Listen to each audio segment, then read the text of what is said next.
The crack in the wooden wall was barely 3 inches wide, but it was enough to watch my 12-year marriage die in the flickering light of a kerosene lamp. Rain hammered against my back, soaking through my white linen shirt until it clung to my skin like a second layer. The fabric that had seemed so appropriate for a Caribbean vacation now felt like a shroud. I stood there in the mud, water streaming down my face, and watched my wife wrap herself around a man I'd never seen before, a local fisherman with sun-weathered skin and calloused hands that moved across her body with the familiarity of long practice. But here's the thing that might surprise you. I wasn't surprised. I'd been waiting for this moment for 7 weeks. 49 days of careful documentation, quiet investigation, and the kind of cold patience that comes from spending 15 years catching liars for a living. I'm a forensic accountant. I trace money. I find fraud. I expose the people who think they're smarter than everyone else. My wife Jessica thought she was smarter than me. She was wrong. I raised my phone, angled it toward the crack, and hit record. My hands were steady. My heart was ice. "Gotcha," I whispered. The word hung in the humid air, swallowed by thunder and the relentless percussion of rain on palm fronds. I watched for another 30 seconds, just to be thorough, just to make sure there was no innocent explanation for what I was seeing. Then pocketed my phone and stepped back into the shadows. 12 years. A daughter. A home. A life built on what I thought was solid ground. All of it. A lie. Let me take you back 7 weeks, to the moment everything started to unravel. It was a Tuesday evening in Tampa, the kind of humid night where the air feels like warm soup and the mosquitoes treat you like an all-you-can-eat buffet. I was in our bedroom, 4,000 square feet of Mediterranean-style excess in the Harbor Island neighborhood, looking for my earbuds in Jessica's gym bag. What I found instead was a phone I'd never seen before. It was a cheap prepaid model, the kind you buy at a gas station when you don't want anyone tracking your calls. I turned it over in my hands, my forensic accountant brain already cataloging details. The worn edges suggested regular use.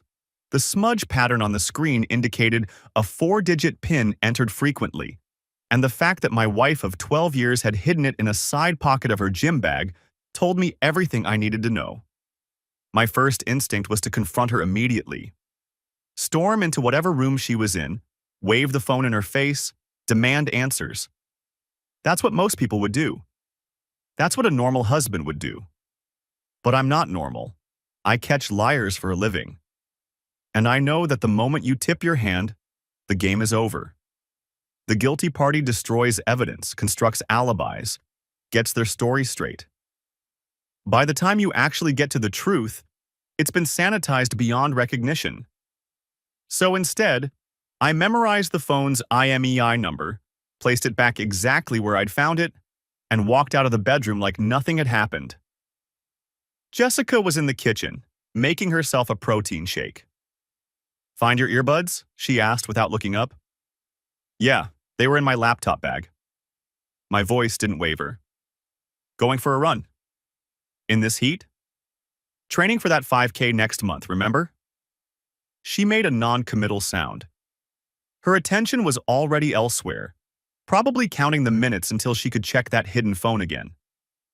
I ran 5 miles that night, pounding out my anger on the pavement, and by the time I got home, I'd made a decision. I was going to investigate my own wife the way I'd investigate a suspect. "I've been thinking," Jessica said over dinner the following week. She'd made my favorite, grilled salmon with asparagus, which should have been my second red flag. My wife hadn't cooked a real meal in months. "We should take a trip, just the two of us, reconnect." I looked up from my plate, studying her face. Jessica was still beautiful at 36, auburn hair, green eyes, the kind of bone structure that photographed well for her law firm's website. But there was something different about her lately. A restlessness. An energy that had nothing to do with me. "What did you have in mind?" I asked, keeping my voice neutral. "There's this island I read about. Isla Vela. It's in the Caribbean, really remote. Limited cell service, no big resorts, just peace. She smiled, and to anyone else it would have looked genuine. I think we need that, Derek, don't you? Sounds romantic, I said. Spontaneous. Exactly. That's exactly what I was thinking. She reached across the table to squeeze my hand. When's the last time we did something spontaneous? I pretended to think about it. Our anniversary trip to Key West? 3 years ago? Exactly, 3 years. We've been so focused on work, on Lily's schedule, on everything else. We've forgotten about us. There it was. The manipulation disguised as romance. The calculated move presented as impulse. When were you thinking? Next month? I already looked at some resorts, just casually, you know. And there's this place called the Palomar that gets great reviews. Small, intimate, mostly locals. Perfect for reconnecting. Already looked at resorts. Already picked one out. So much for spontaneous. But here's the thing about Jessica.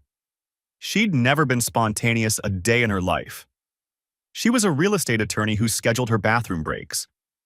The woman had a color-coded calendar for our daughter's extracurricular activities. So when she pitched this spontaneous trip, I knew she'd been planning it for a while. The question was why.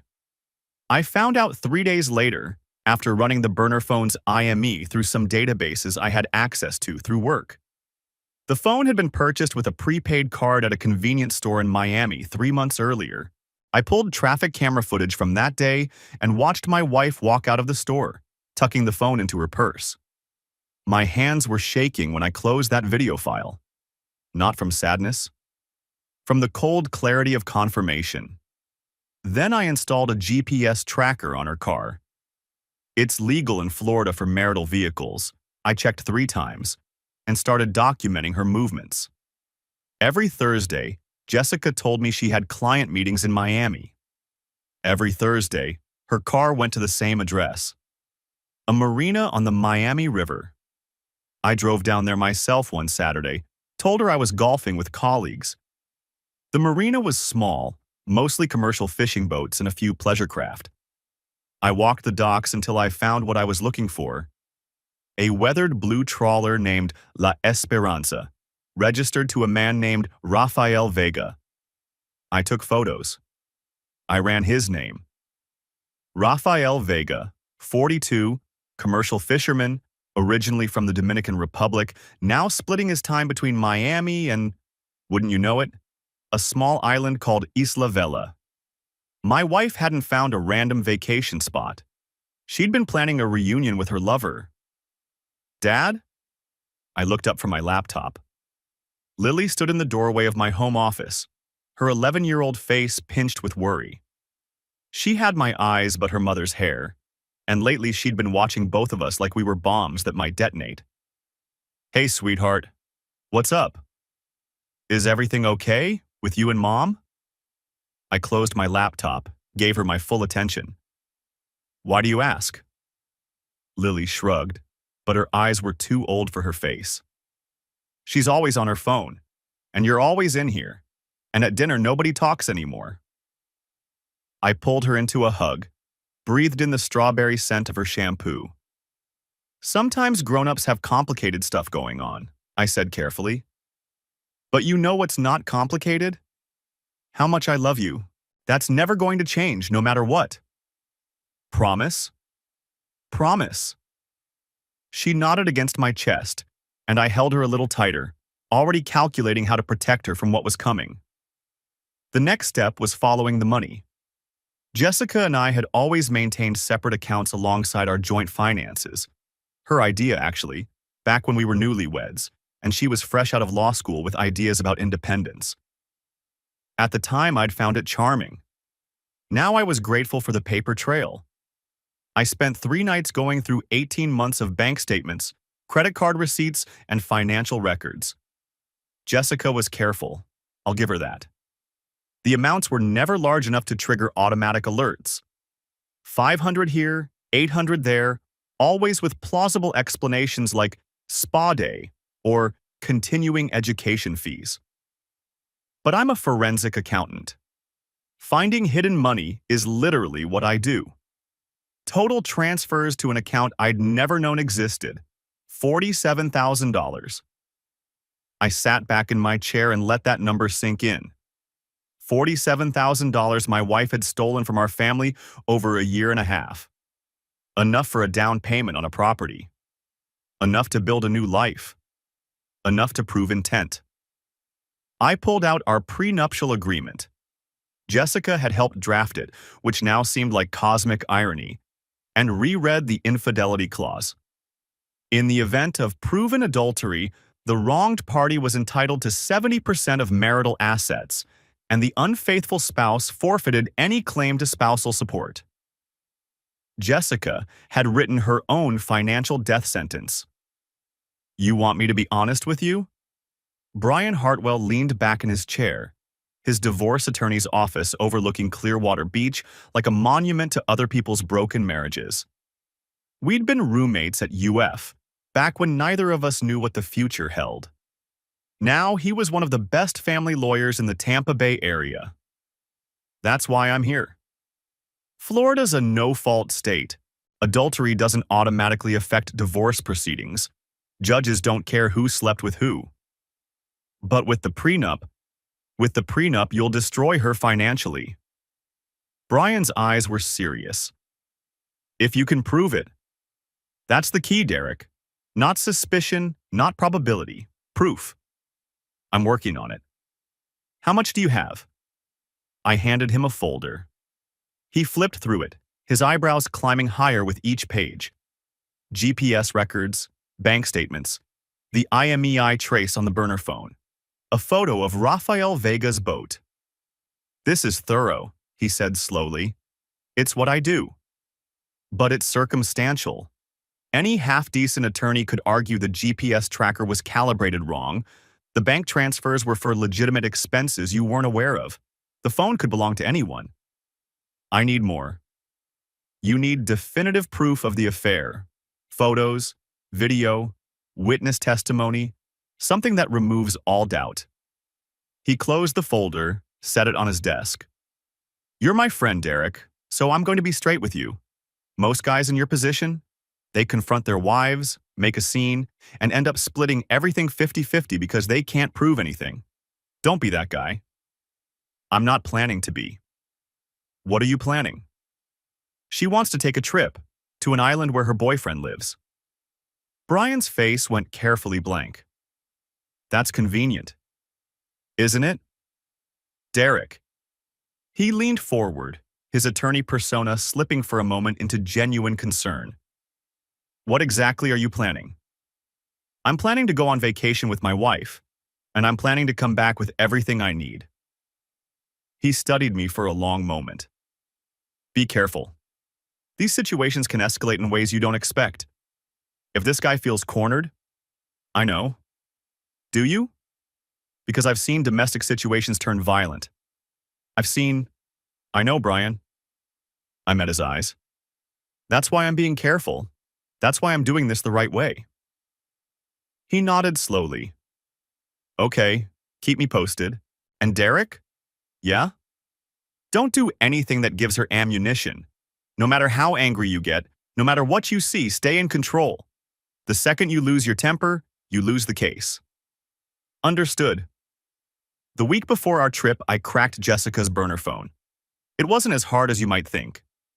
I was sitting across from her at a restaurant, a date night she'd suggested to keep up appearances, when she excused herself to use the restroom. She left the burner in her purse, and her purse was on the chair next to mine. I didn't touch it. I didn't need to. See, there was a mirror on the wall behind our table, angled just enough that I could watch her enter her PIN when she'd checked it earlier. 4 digits, entered casually, the way you do when you've done something 1,000 times. 0723, July 23rd. Rafael Vega's birthday, I later learned. The next time Jessica showered, I went through that phone like it was a crime scene. What I found made my stomach turn. 2 years. They'd been together for 2 years. The messages started professional. Jessica had handled some licensing issues for Raphael's fishing business, then turned flirtatious, then explicit, then something worse, emotional. They talked about their days, their dreams, their future, and they talked about me. Counting down the days until I don't have to pretend anymore, Jessica had written. Soon, mi amor. Soon, you'll be free. Free. Like I was a prison sentence she was serving. But that wasn't the worst part. The worst part was a thread from 3 months back discussing my life insurance policy. $2 million, with Jessica as the primary beneficiary. What if something happened to him on the island? Jessica had written.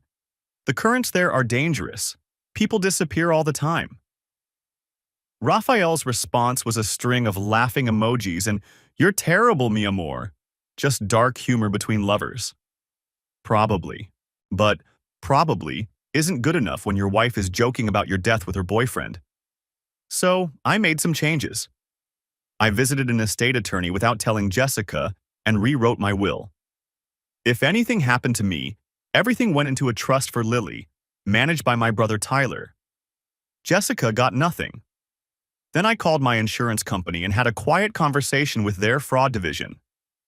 Hypothetically, I said to a colleague I'd worked with on several cases, if a beneficiary was making comments about the policyholder having an accident, would that trigger an investigation?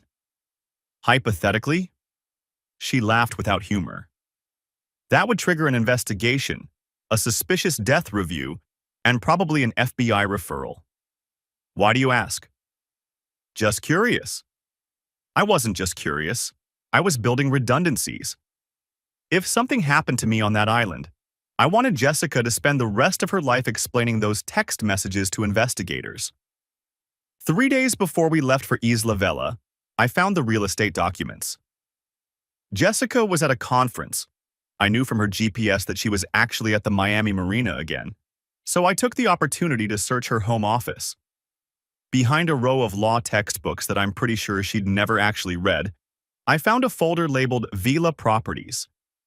Inside were brochures for beachfront land on Isla Vela, a draft purchase agreement, and 2 names on the buyer line, Jessica Lawson and Rafael Vega. They weren't just having an affair, they were building a life together. With my money. I photographed every page, replaced the folder exactly where I'd found it, and sat down on her office chair to think. $47,000 explained now. Down payment on their Caribbean dream home. Probably planning to divorce me, take half of everything, and ride off into the sunset with her fishermen. Or maybe, that little voice in my head whispered, maybe the plan was simpler. A tragic accident. A grieving widow. $2 million in insurance money. Either way, I was done being passive. I called my sister Megan in Atlanta. She produces a true crime podcast that gets about 2 million downloads per episode, and she has a mind like a steel trap for evidence and narrative. I need your help, I said when she answered. What's wrong? You sound weird. Jessica's cheating on me. Has been for 2 years. I have proof. And I hesitated. I think she might be planning something worse. The line went silent for a long moment. Tell me everything, Megan said. So I did. It took 45 minutes to lay out the whole story. The burner phone, the GPS records, the Miami trips, Rafael Vega, the island vacation, the text messages about insurance policies. Megan listened without interrupting, and I could picture her taking notes the way she does for her episodes. When I finished, she was quiet for another long moment. Derek, she said finally. This is bad. I know. No, I mean, this is really bad. The insurance thing? That's not just affair territory, that's... I know what it is. Have you talked to anyone else, besides Brian? No, I don't want this getting out until I'm ready. Good, keep it that way. She paused. Listen, I've been doing this podcast for 5 years. I've talked to dozens of prosecutors, detectives, forensic experts. You know what they all say is the biggest mistake people make? What? They assume they're the smartest person in the room. They get confident, they get sloppy, and they miss something crucial. Her voice was serious in a way I rarely heard from my little sister. You're smart, Derek, but Jessica's smart too, and she's been planning this a lot longer than you've been investigating it. Don't underestimate her. I won't. Think of yourself as the prosecutor, Megan advised. Document everything. Timestamps, locations, corroborating evidence. Assume you're building a case for my show, except the case is real and the stakes are your life. That's morbid. Derek, your wife joked about you dying. That's morbid. I'm just being practical. She had a point. What else should I do? Physical preparation. You're walking into her territory. She picked this island. She knows the boyfriend. She has home field advantage. You need to be ready for anything. You think it'll get physical? I think you need to be prepared for everything. Hire a trainer. Take a self-defense class. Get your head in the game. She paused. And Derek? Yeah? Call me every day from that island. Check in. If I don't hear from you for 24 hours, I'm calling the police, the FBI, and every news outlet I can think of. Megan, I'm serious. I've read too many stories about people who thought they were safe until they weren't. You're my brother. I'm not losing you to some two-timing lawyer and her fisherman boyfriend.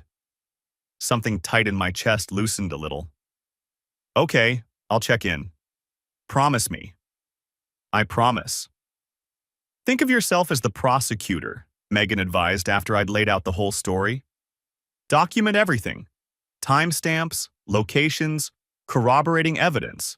Assume you're building a case for my show, except the case is real and the stakes are your life. That's morbid.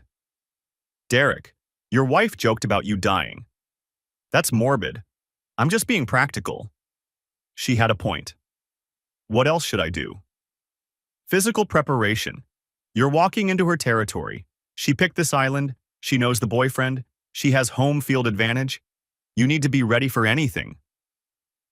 I'd already started working out harder, claiming vacation body goals, when Jessica asked.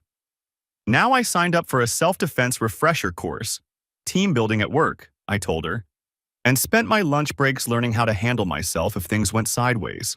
I also created encrypted backups of every piece of evidence I'd gathered. Screenshots of text messages, bank records, GPS logs, the property documents, everything. One copy in a safety deposit box. One with Brian Hartwell. One in a secure cloud drive with instructions to release to law enforcement if I didn't check in within 72 hours. Paranoid? Maybe. But paranoid people live longer.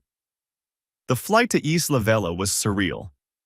Jessica was practically vibrating with excitement, which she disguised as vacation enthusiasm. She held my hand during takeoff, rested her head on my shoulder, laughed at my jokes like she hadn't done in years. I played along, mirroring her energy, pretending I didn't know every smile was a lie. I'm so glad we're doing this, she said, as we transferred to the ferry that would take us to the island. I feel like we've been disconnected for so long. Me too, I said, and it wasn't even a lie. We had been disconnected because she'd been connecting with someone else. The Palomar Resort was exactly as advertised. Mid-range, colonial architecture, 40 rooms, mostly empty because rainy season had scared off the tourists. We were one of 6 couples staying. The staff greeted us with rum punches and warm towels, and for a moment I almost forgot why I was there. Then I saw the harbor. Our ocean view suite had a balcony overlooking the fishing boats, and I watched Jessica's eyes scan the water below. She wasn't looking at the sunset, or the pelicans, or the quaint village clustered along the shoreline. She was looking for a weathered blue trawler named La Esperanza. I spotted it before she did, anchored near the far dock. My heart rate didn't change. I'd known it would be there. Beautiful view, I said mildly. Jessica barely heard me. I think I'll take a bath before dinner. Long travel day. Take your time. She disappeared into the bathroom and I heard the water start. Then I heard something else. The distinctive buzz of a cheap prepaid phone. I moved quietly to her purse, slipped the burner out just enough to read the screen. "You're here. Tomorrow, 2 p.m. The usual place. Can't wait to hold you." Jessica's reply came through as I watched. "Tomorrow. I'll make an excuse. I've missed you so much." I photographed the exchange through the crack in the bathroom door, angled my phone so the screen captured clearly. Then I put everything back exactly where it was and stepped onto the balcony. The sunset was gorgeous. Oranges and pinks bleeding into purple, the water catching fire with reflected light. A perfect romantic evening. I wondered if Raphael was watching the same sunset from his boat. Carlos Medina was the head of security at the Palomar, a former Miami-Dade police officer who'd retired to the island for the quiet life. I met him at the bar that first night while Jessica was freshening up for 20 minutes, texting Raphael, I assumed. "Forensic accounting," he repeated when I explained what I did. "So you catch people who steal money?" "Essentially, follow the paper trail, find the fraud." "Interesting work." I did financial crimes for a few years before switching to homicide. He sipped his beer. "You here for business or pleasure?" "Vacation, supposedly." I let the word hang. "Can I ask you something? You know the local fishermen pretty well?" "Most of them. Small island." "You know a guy named Rafael Vega? Runs a boat called La Esperanza?" Carlos's expression shifted almost imperceptibly. Cop instincts, even in retirement. "I know of him. Why?" "Just heard the name around. Thought I might charter a fishing trip." "I'd look elsewhere." Carlos set his beer down. "Vega's not reliable." "How so?" He seemed to weigh something, then leaned closer. "His last girlfriend disappeared about 3 years ago. Police never found her. Everyone assumes she went back to the mainland, but..." He shrugged. "Island gossip, maybe, but I keep my distance." I let that information settle into my bones. "Appreciate the heads up. You got a local number, in case you need anything?" I gave him my cell. He entered his own number and handed my phone back. "I'm here most nights if you want to talk. Something tells me you might." Retired cop. Definitely still had the instincts. Day 2 on Isla Vela, the confrontation day. I woke up early, kissed Jessica's forehead, and told her I'd signed up for a snorkeling trip with some other resort guests. "That sounds fun," she said sleepily. "I might explore the local market today, maybe buy some souvenirs." "Take your time, I'll be gone most of the day." She smiled, the same smile she'd been giving me for 12 years, and I walked out without looking back. I didn't go snorkeling. Instead, I hiked up a trail on the island's eastern edge, one that overlooked a cluster of abandoned fishing shacks I'd spotted on a map. The rain had started around noon, light at first, but building to a steady downpour by early afternoon. At 1:47 p.m., I watched Jessica leave the resort on foot, heading away from the market district. I followed. She moved with purpose through the muddy paths, and I stayed 50 yards back, using the rain and dense vegetation as cover. My phone was in a waterproof case, fully charged, recording mode ready. The walk took nearly an hour. By the time she reached the shacks, we were both soaked through. I found a position behind a collapsed wall, close enough to see the particular shack she entered but hidden from view. At 2:23 p.m., Rafael Vega arrived via a hidden beach path. He was taller than I'd expected from his photos. Broad-shouldered, with the kind of weathered handsomeness that probably looked good on a boat at sunset. He checked over his shoulder before slipping inside. I waited 5 minutes. Then I moved to the crack in the wall. What I saw didn't surprise me. It still hurt, somewhere deep beneath the ice I'd built around my heart. But it didn't surprise me. Jessica and Raphael, tangled together in the dim kerosene light, their bodies moving with the ease of long familiarity. I recorded for 3 minutes. That was enough. Then I kicked down the rotting door. The look on their faces would have been funny under different circumstances. Jessica screamed. Raphael scrambled backward, pants around his ankles. I stood in the doorway, rain streaming off me, phone held steady. "Derek!" Jessica's voice cracked. "Derek, this isn't—" "Don't." I kept my voice flat, controlled. "Don't insult my intelligence." Raphael found his feet, hiked up his pants with shaking hands. His eyes were wild, calculating, trying to figure out if I was armed or just angry. "You need to leave, friend." "I'm not your friend, and I'm not leaving." "This is none of your business. My wife is my business. Or didn't she mention she was married when she was in your bed?" Raphael's jaw tightened. He was bigger than me, broader through the shoulders, with the kind of working man strength that comes from hauling nets and wrestling with the sea. If this turned physical, I wasn't sure I could take him. But I wasn't planning on getting physical. I raised my phone, turned the screen toward them so they could see themselves. The video was crystal clear despite the low light. Bodies intertwined, faces visible, no ambiguity whatsoever. "I have 18 months of text messages," I said calmly. "I have the property documents, the Vela beachfront place you two were planning to buy together. I have bank records showing my wife transferred $47,000 to a hidden account. I have 12,000 more showing she sent money directly to you." I looked at Raphael. "Did you think no one would notice? Or did you just not care?" Raphael's expression shifted from fear to calculation. "She told me the marriage was over, that you were separated." "Did she? That's interesting. Because we've been sleeping in the same bed for 2 years." "Derek, please." Jessica had pulled on her dress, was clutching it closed over her chest. Her hair was wet from more than just the rain, and there were marks on her neck that made my stomach turn. "Derek, please. We can talk about this. It's not what you think. It's exactly what I think." I looked at her, really looked at her, and saw a stranger wearing my wife's face.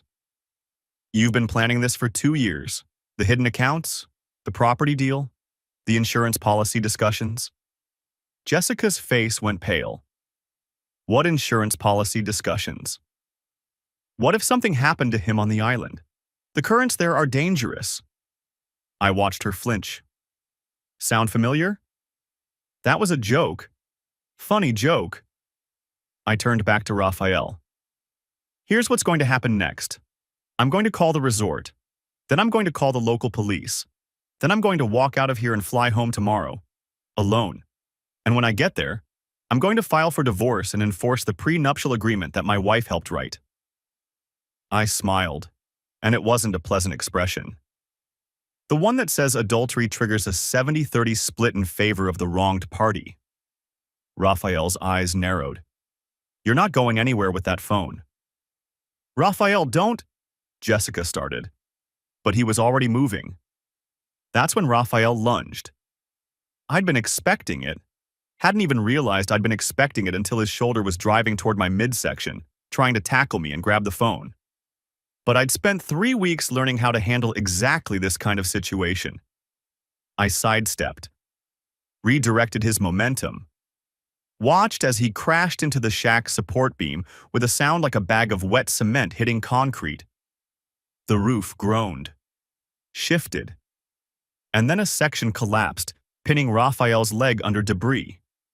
He screamed. Jessica screamed louder. I stood there and kept recording.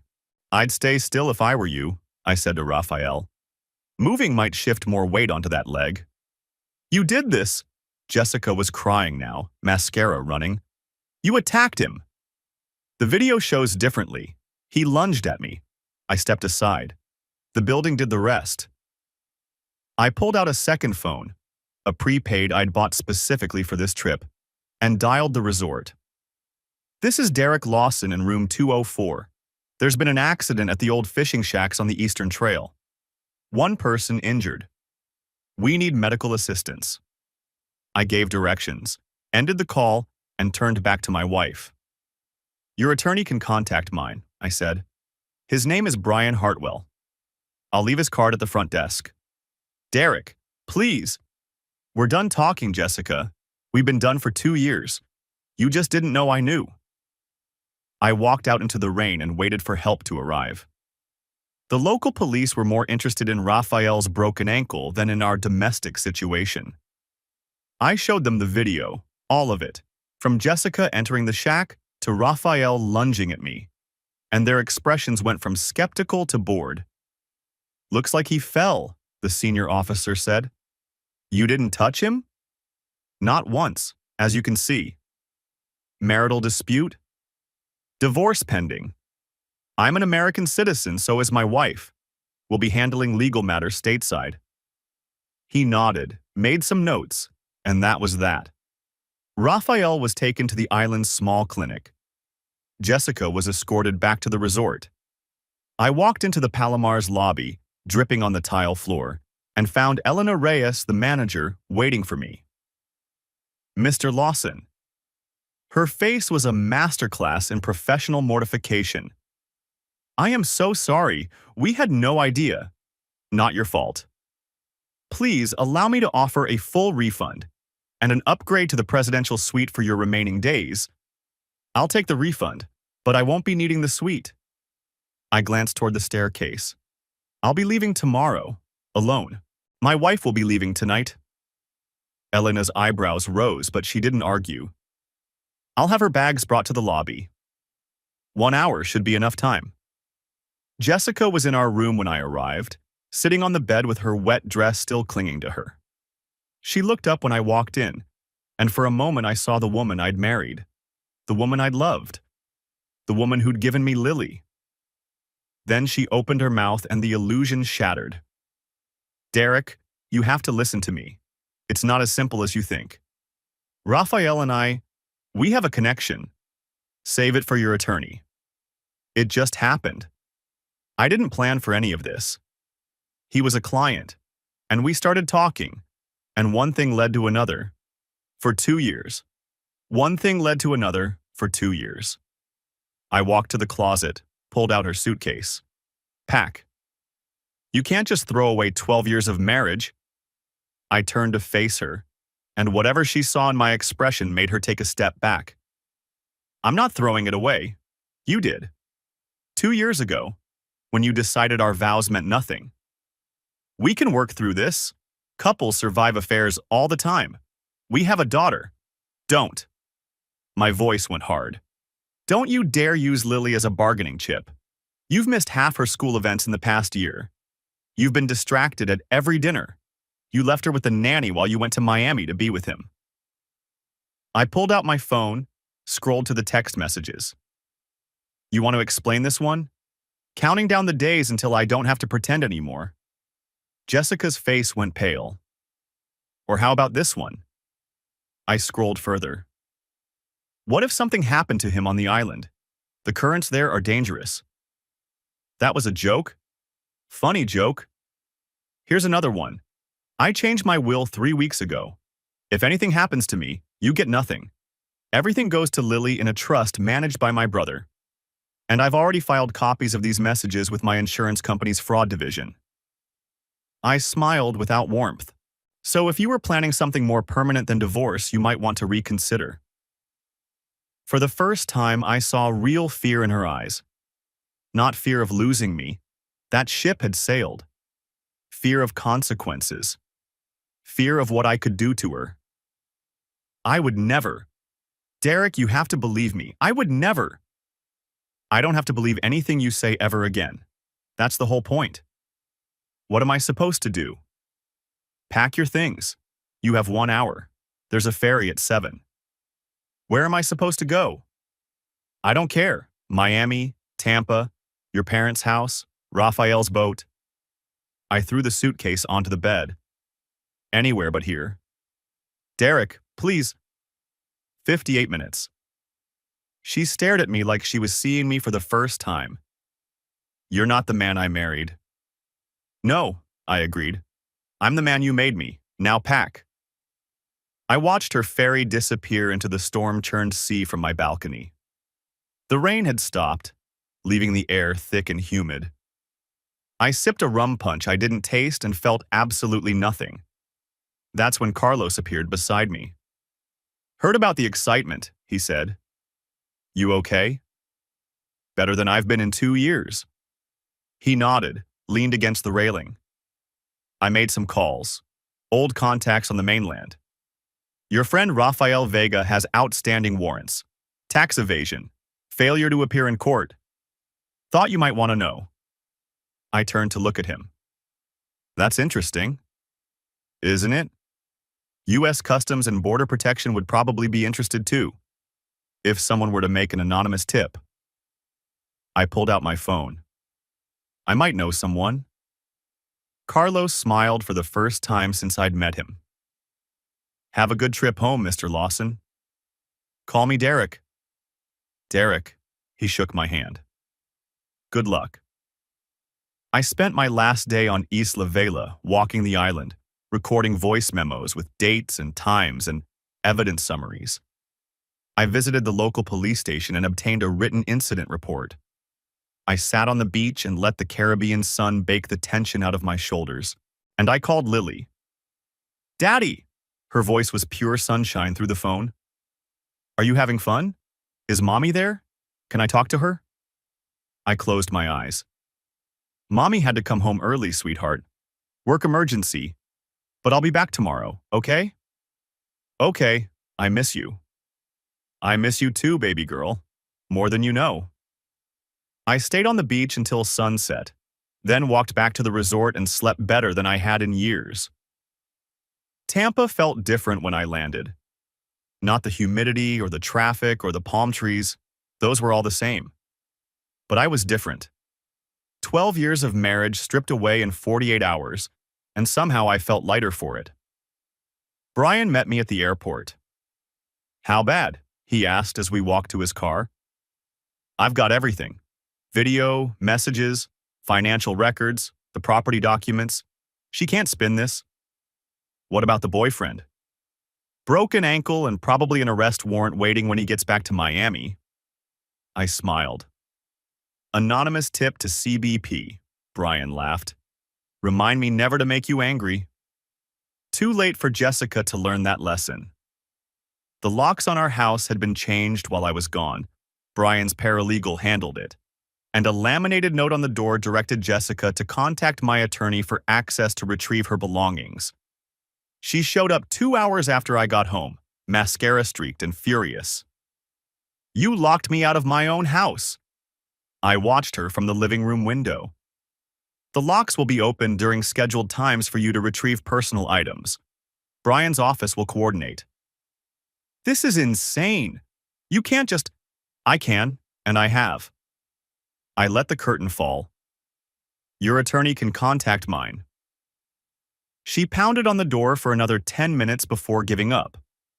I heard her car peel out of the driveway and then silence. Beautiful silence. The next morning, I filed for divorce. Florida being a no-fault state, the grounds were irreconcilable differences. But Brian simultaneously filed a motion to enforce the prenuptial agreement based on proven adultery, and the evidence package we submitted was devastating. 27 pages of text messages, bank records, GPS logs, property documents, and the video. Jessica's attorney, Victoria Stone, high profile and expensive, immediately filed motions to suppress, claiming I'd obtained evidence illegally. Brian's response was surgical. GPS trackers on marital vehicles were legal in Florida. The phone was photographed in our shared home. The video was taken in an abandoned structure with no reasonable expectation of privacy. Every piece of evidence had been gathered within the bounds of the law. The motions to suppress were denied. Custody was where Jessica tried to fight hardest. "She's going to argue you're using Lily as a weapon," Brian warned me. "That you're poisoning your daughter against her mother." "I'm not saying anything to Lily except the truth. Age appropriate, but the truth." "Which is?" That mommy made choices that hurt our family. That none of this is Lily's fault. That I love her no matter what. Brian nodded slowly. And if Lily asks about the affair? She already knows something was wrong. Kids aren't stupid. I leaned back in my chair. I'm not going to lie to my daughter, Brian. She deserves better than that. Telling Lily was the hardest thing I've ever done. I sat her down in the living room, the same room where we'd had family movie nights and Christmas mornings and lazy Sunday breakfasts. She looked at me with those two old eyes, and I knew she'd already figured out most of it. Your mom and I are getting divorced, I said. Do you know what that means? It means you're not married anymore. Her voice was small but steady. It means she's not going to live here. That's right. Is it because of the man on her secret phone? I blinked. How did you know about that? Lily looked down at her hands. I saw her texting once. She had this phone I'd never seen before, and she was smiling at it weird. Like, she struggled for words. Like she wasn't here even though she was sitting right next to me. My heart broke a little more. Yeah, baby, that's part of it. Is she going to come back? She'll still be your mom. You'll still see her. We're going to figure out a schedule so you can spend time with both of us. I pulled her into my lap, held her tight. But I want you to know something. None of this is your fault. Not one single bit of it. Do you understand? She nodded against my chest. Daddy? Yeah? I want to stay with you. I closed my eyes. We'll figure it out, sweetheart. I promise. 2 weeks after filing, the social fallout hit Jessica like a freight train. I didn't tell anyone about the affair. I didn't have to. Word spreads in social circles like ours. Country club memberships, PTA committees, book clubs with expensive wine. Someone at Jessica's firm talked. Someone else at the firm heard. And soon everyone knew. Her country club friends grew distant. Her book club stopped inviting her. The PTA moms whispered behind their hands whenever she appeared at school events. I ran into her mother Patricia at the grocery store 3 weeks after I got back from the island. She was in the produce section, picking through avocados, and when she saw me, her face crumpled. Derek. She set down her shopping basket. I don't know what to say. You don't have to say anything, Patricia. I had no idea. William and I, we had no idea. Her eyes were wet. She's our daughter, but what she did? I know. We raised her better than this. I don't understand how... She broke off, pressed a hand to her mouth. How is Lily? She's handling it.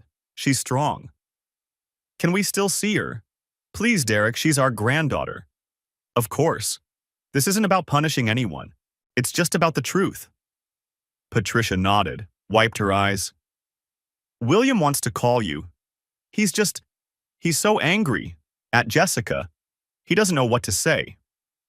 Tell him he doesn't have to say anything. We're okay. I left her standing there among the avocados, looking 10 years older than she had the last time I'd seen her. Collateral damage. One of the things Jessica hadn't thought about when she started this. Jessica's law firm, citing potential reputational concerns, placed her on administrative leave pending the divorce resolution. Her income dropped to 0 overnight. She called me 17 times in 3 days. I answered none of them. On the 18th call, I picked up. What do you want, Jessica? Derek. Oh God, Derek, please. What do you want? I need access to the joint accounts. I can't pay my hotel bill. I can't buy food. You've frozen everything. My attorney advised against releasing funds pending the divorce. You can take that up with him. This is cruel. You're being cruel. Am I? You stole $47,000 from our family over 18 months. You spent our money on property with your boyfriend. And now you want access to more? I laughed without humor. Call your parents. They're barely speaking to me. Then call Raphael. Silence. Then, quietly. He's not returning my calls either. Imagine that. I hung up and blocked her number. From then on, everything went through Brian. The discovery process was where Jessica's case fell apart completely. Brian's subpoenas unearthed something I hadn't known. Jessica had been formally disciplined by her firm 8 months earlier for inappropriate client relations with Rafael Vega. The firm had buried the warning to avoid scandal, but now it was evidence of a pattern. We also found bank records showing Jessica had transferred $12,000 directly to Rafael over the past 2 years. Not into a joint account. Not as loans. Direct transfers to her lover's personal account while married to me. Financial infidelity compounded. The judge's expression when that evidence was presented told me everything I needed to know about how this was going to end. The only time I came close to losing my composure was 3 weeks after filing. I received an anonymous email, no sender address, routed through a dozen servers, containing photos of Jessica and Rafael at a Miami hotel. The timestamps showed they were taken 6 months earlier. 6 months earlier was when my mother died. Jessica had claimed she couldn't attend the funeral. "Emergency deposition," she'd said. "I'm so sorry, Derek. I'll be there in spirit." She hadn't been at a deposition. She'd been in a hotel room with her boyfriend while I stood at my mother's grave, holding Lily's hand, wondering why my wife couldn't be there for me. I sat at my desk and stared at those photos for a long time. The anger I'd buried under layers of strategic calculation came roaring back, white-hot and vicious. Then I saved the photos, forwarded them to Brian, and went for a 5-mile run until I couldn't feel anything except my own heartbeat. The settlement negotiations were brutal. Jessica, through Victoria Stone, offered a deal. She'd sign away primary custody and accept minimal assets if I agreed to a non-disclosure agreement preventing me from sharing the affair evidence. "She wants to buy your silence," Brian explained. "Keep the story from spreading further." I thought about it. I really did. An NDA would mean Lily would never stumble across the details when she was older. It would mean Jessica could rebuild her reputation eventually.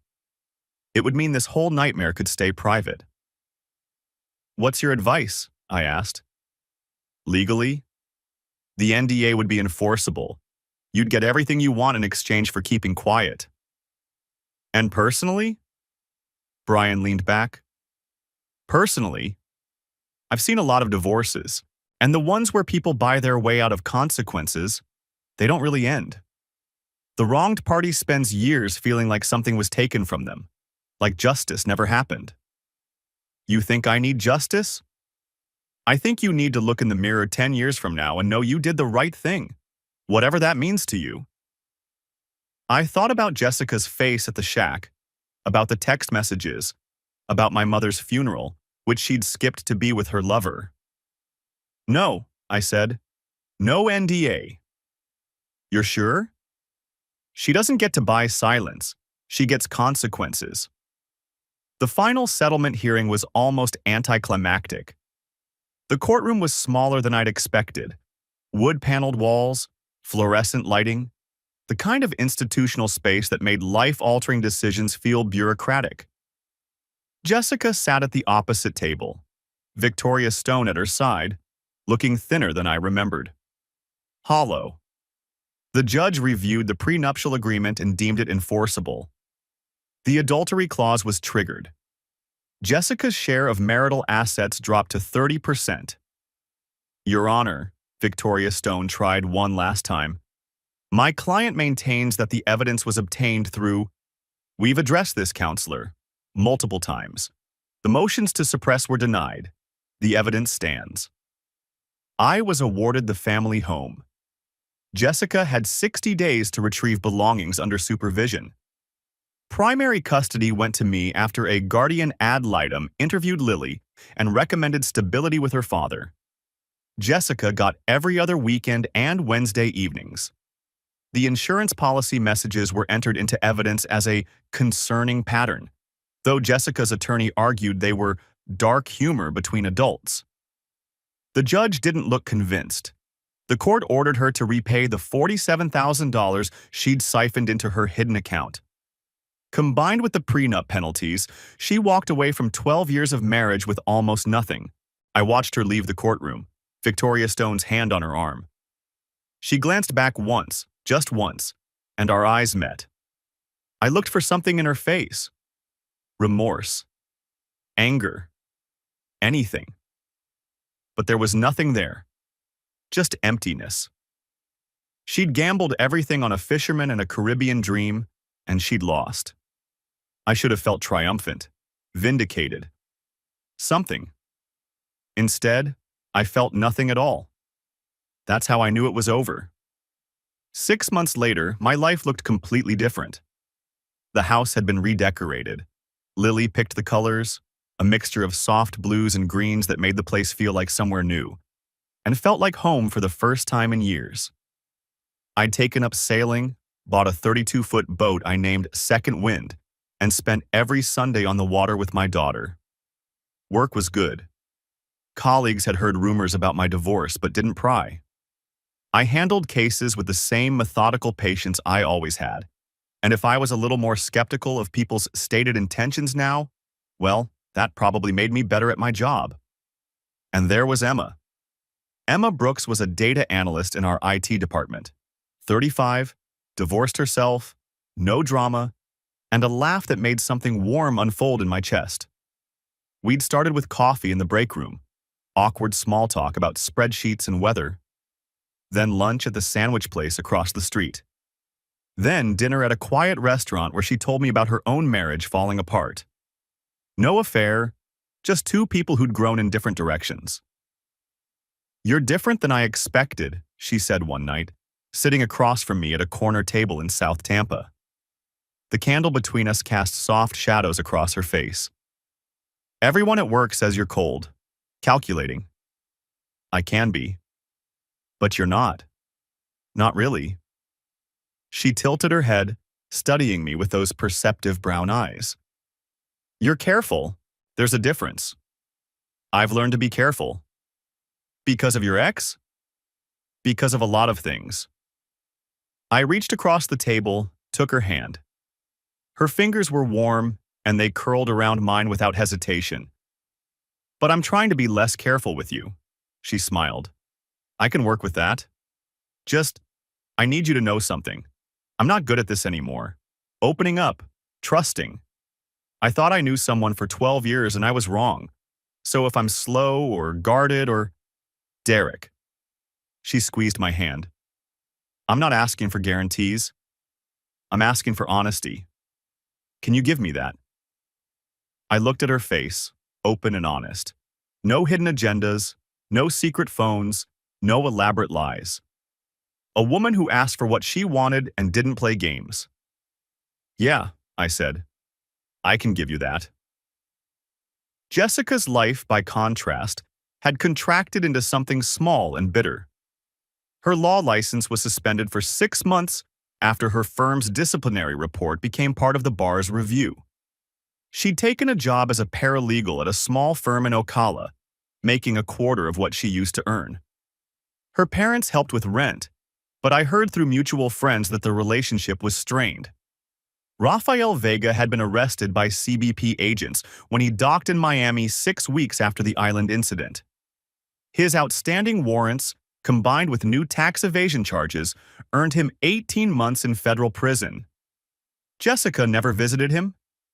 Their Isla Vela property dream died in a holding cell. She'd started dating again. A man named Greg something, an insurance adjuster she'd met at some kind of support group. I heard she was engaged. I felt nothing about it. Not anger, not satisfaction, just a blank space where my feelings for her used to live. That's how I knew I'd healed. Lily adjusted better than I'd feared. Therapy helped. I'd insisted on it from the beginning, and she had her father's methodical approach to processing difficult emotions. She still saw her mother every other weekend, though the visits were often awkward and Jessica canceled more than she kept. "Mom's different now," Lily told me one evening, curled up on the couch with a book. "Different how?" "Smaller," like she's trying to take up less space. She looked up at me. I feel bad for her sometimes. Is that wrong? No, sweetheart. That's just being human. I still want to live with you, though. I know, and you are. That's not changing. She nodded, satisfied, and went back to her book. I watched her for a moment. My daughter, my anchor, the only good thing to come out of 12 years with a woman who'd never deserved either of us, and felt something that might have been peace. A year after the island, I went back. Alone this time. I told Emma I needed closure, and she understood without needing details. Take the time you need, she said, kissing me goodbye at the airport. I'll be here when you get back. I booked the same room at the Palomar, walked the same paths, sat on the same beach. The rainy season was in full swing again, and the resort was nearly empty. Same story, different year.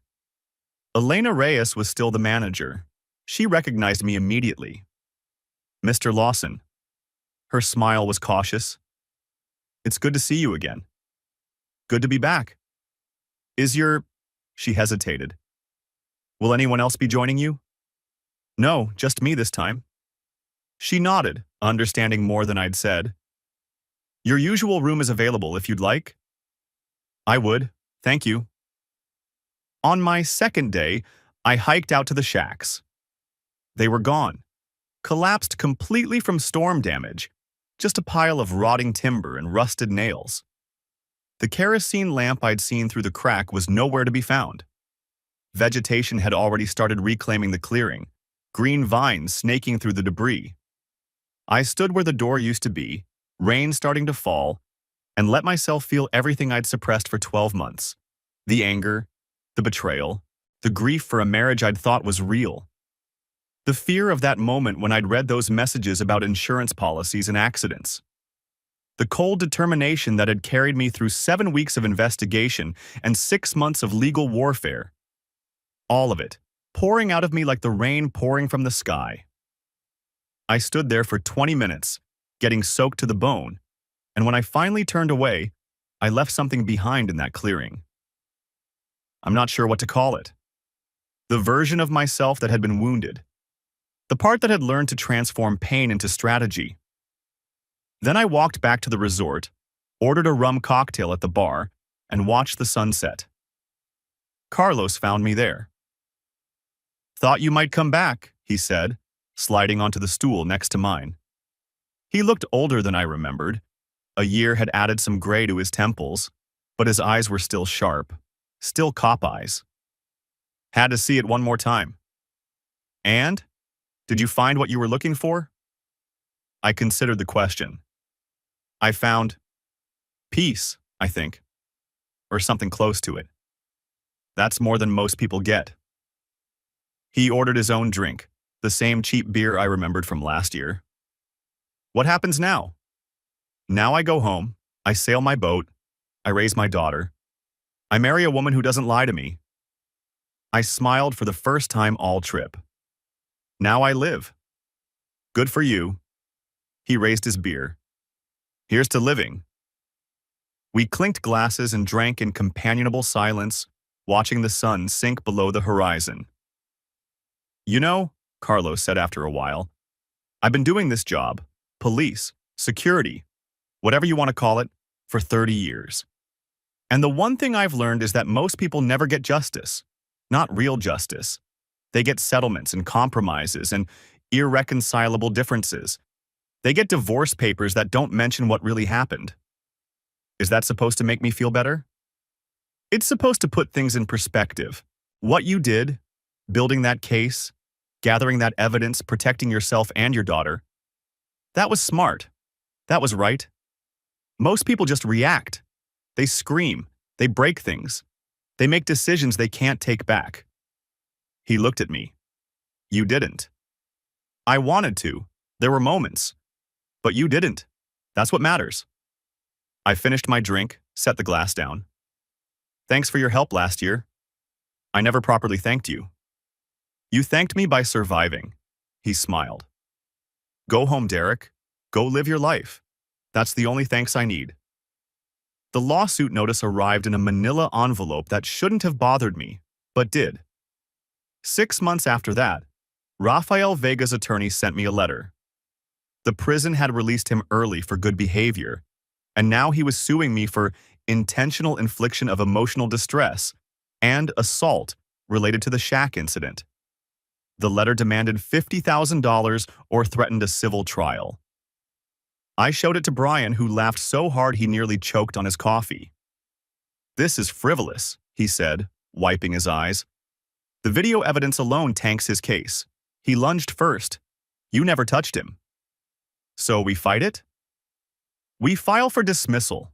I'll have it thrown out in a week." He was right. The suit was dismissed before it ever reached a courtroom. I didn't even have to testify. I sent Rafael's attorney a single-line email. "Nice try. Goodbye." Then I closed my laptop, walked down to the dock where Second Wind was waiting, and took her out on the water. The bay was calm that afternoon, the sky a perfect cloudless blue. And as I sailed past the marina where I'd first started investigating Rafael Vega 2.5 years earlier, I realized I hadn't thought about him in months. Some people become the center of your story. Others are just obstacles you navigate around. Rafael had been an obstacle, nothing more. Then I went sailing. 2 years after I watched my marriage die through a crack in a wooden wall, I stood on the deck of Second Wind in a suit and tie, watching Emma walk toward me across the dock. She was beautiful in white, simple dress, no veil, wildflowers in her hair that Lily had picked from a field that morning. The Tampa Bay sun was warm on my face, the water gently lapping against the hull, and for the first time in years I felt completely at peace. Lily stood beside me as my best woman, grinning like she'd won the lottery. "She looks pretty, Dad," she whispered. "She does. You look happy." "I am, sweetheart. I really am."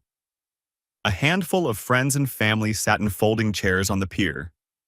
Brian was there, looking smug about having introduced us at a company function.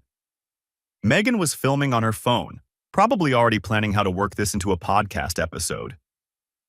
Tyler stood at the back, arms crossed, nodding his approval. Emma reached me, took my hands in hers. Her eyes were bright, her smile genuine. "You ready for this?" "I've been ready for a long time." "Any regrets?" I looked at her face, open and honest, no hidden agendas, no secret phones, no elaborate lies. A woman who loved me for who I was, not what I could give her. A woman who'd seen my scars and decided to stay anyway. "Not one," I said. We were halfway through our vows when the storm rolled in. I saw it building on the western horizon. Purple clouds, distant thunder, the kind of weather that would have sent most people running for cover. Lily tugged my sleeve. "Dad, should we go inside?" I looked at Emma. She looked at the sky. Then she looked back at me and shrugged. "We've weathered worse," I said. "Let's see what this one's got."